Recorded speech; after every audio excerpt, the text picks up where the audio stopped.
Orang tua anak korban penculikan, I. Komang Sudiarta, 49 tahun, tidak menyangka pelaku Iwayan Sudirta, 29, menaruh dendam hingga nekat menculik sang putra.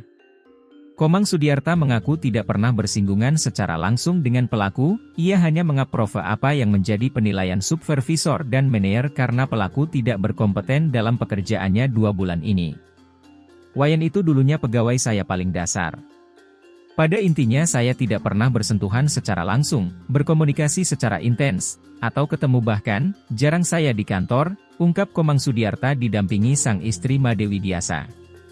Pelaku bagian kurir, jadi dia punya atasan, ada supervisor dan manajernya. Saya cuma sifatnya approve. Saat supervisor dan manajernya bilang kurang berkompeten, dia mengajukan untuk orang ini diganti.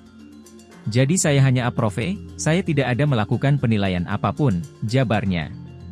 Menurutnya, apa yang dilakukan pelaku Wayan Sudirta salah besar dan harus dipertanggungjawabkan di mata hukum apalagi nyawa sang putra tercinta terancam. Jadi pada intinya kalau dia merasa sakit hati dengan saya, itu salah. Karena kalau seperti itu banyak orang yang sakit hati sama saya. Karena bukan saya yang pemegang keputusan untuk memberhentikan dan mencari karyawan, saya cuma approve saja, bebernya.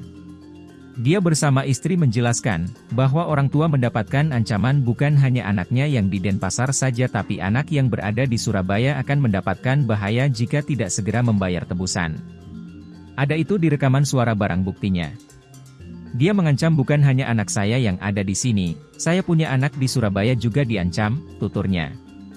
Dia bilang kalau tidak salah bukan saja anakmu yang di sini, tapi anakmu yang di Surabaya juga akan bahaya, seperti itulah bahasanya. Memang ada ancaman, ungkapnya.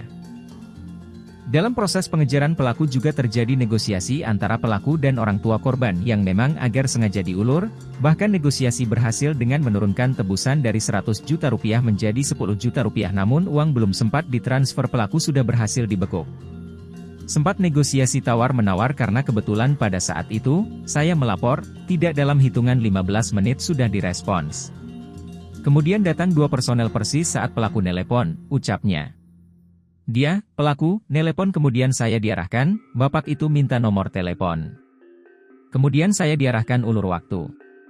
Jadi saya melakukan negosiasi di sana, berusaha untuk berbicara biar lama, jabarnya. Pertama dari 100 juta rupiah, kemudian 80 juta rupiah. Kemudian 50 juta rupiah, sampai 30 juta rupiah, kemudian 20 juta rupiah, dan 10 juta rupiah terakhir, timpal ibu korban Madewi Diasa. Sementara itu, alasan sang anak mau diajak pelaku karena sang anak mengira bahwa pelaku masih karyawan orang tuanya, karena memang biasanya sang anak dijemput karyawan orang tuanya. Iya, memang karyawan saya yang jemput biasanya, anak saya mengenali dari suaranya, dan pelaku juga pernah menjemput anak, pungkasnya.